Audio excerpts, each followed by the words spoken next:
আসসালামু আলাইকুম ওয়া রাহমাতুল্লাহি ওয়া বারাকাতুহু। কি অবস্থা সবার? আশা করি আল্লাহর রহমতে সবাই ভালো আছেন। গত ভিডিওতে আমি বলেছিলাম যে আমি ২ ধরনের মুরব্বি নিয়ে কথা বলবো।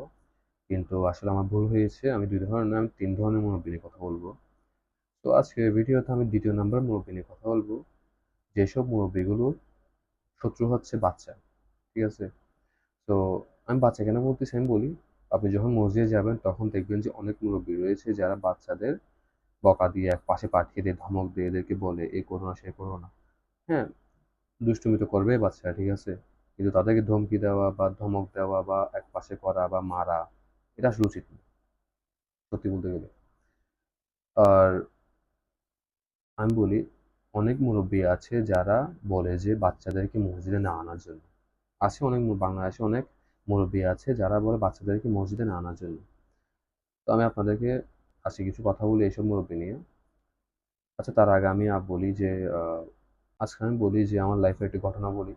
আমি একবার আসরের সালাত আদায় করতে গিয়েছিলাম। আসরের সালাত আদায়ের সময় যখন হুজুর একামত দিল, তখন আমি কাতারে দাঁড়ালাম। তখন আমি দেখলাম যে একটি বাচ্চা পেছনের কাতার সামনের কাতারে আসছিল সালাত আদায় করার জন্য। কিন্তু সে সামনের কাতারে আসতে না আসতেই এক মুরব্বি তাকে বলল যে, "পেছনে যা।" সে পেছনে যেতে না যেতেই আরেক মুরব্বি তার ঘাড় ধাক্কা দিয়ে বলল যে, "একদম পেছনে যা।" তো আমি নামাজ শুরু করার আগে আমি তার দিকে একবার তাকালাম। সে দেখলাম যে বাহিরে গেটের দিকে যাচ্ছিল। তো আমি মনে, মনে চিন্তা করলাম যে, এই বাচ্চাটা হয়তো বলবে যে আমি যতবারে মসজিদে যাই বা আমি মসজিদে গেলে হুজুররা বা হুজুর বলতেছি বাচ্চা মুরব্বিরা আমাদের বকা দেয়, একপাশে দাঁড় করে দেয়, ঘাড় ধাক্কা দেয়। আমি মসজিদে যাব না। মসজিদের মানুষ ভালো না।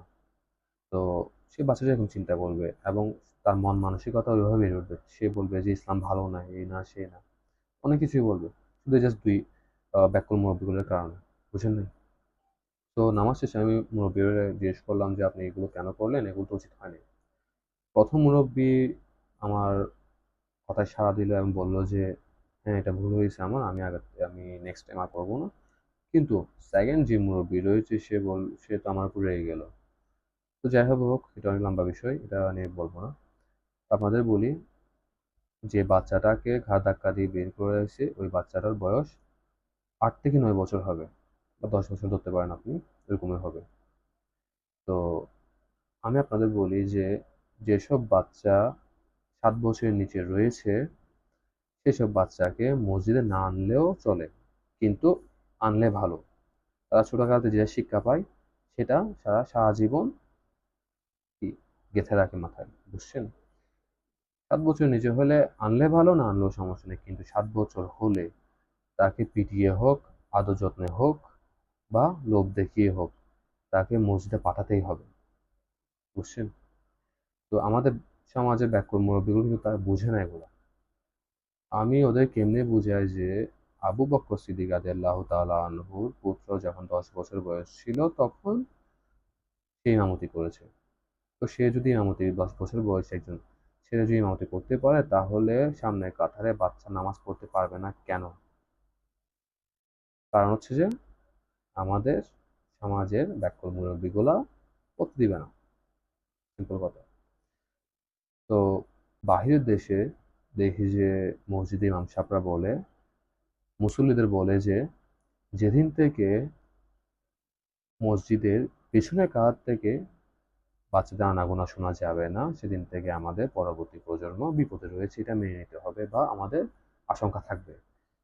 বুঝছেন? এমনও মসজিদ আছে যেখানে বলা হয় যে বাচ্চা যে মসজিদে আছে তাহলে তাদেরকে চকলেট দেওয়া হবে। তো তারা চেষ্টা করে যে বাচ্চাদের মসজিদে আনানোর জন্য, আল্লাহর ইবাদত করার জন্য, ওদেরকে শেখানোর জন্য যে আল্লাহ এক ও অদ্বিতীয়। ঠিক আছে? আমরা তারও ইবাদত করি এবং তারও নিকট সাহায্য প্রার্থনা চাই। তাদের যে ছোটকাল থেকে যেগুলো না শিখায় তাহলে সে বড় হয়ে তা কখনো শিখবে না।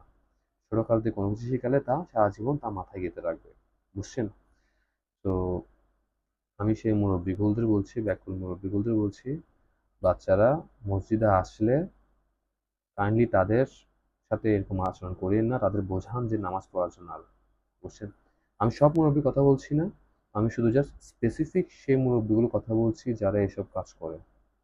আমার ভিডিওটা আমার আসলে ওইসব মুরব্বিদের জন্য। আর কিছুই না। তো আজকের জন্য আমার এতটুকুই। পরবর্তী ভিডিওটা আমি ৩য় নাম্বার মুরব্বির কথা বলবো।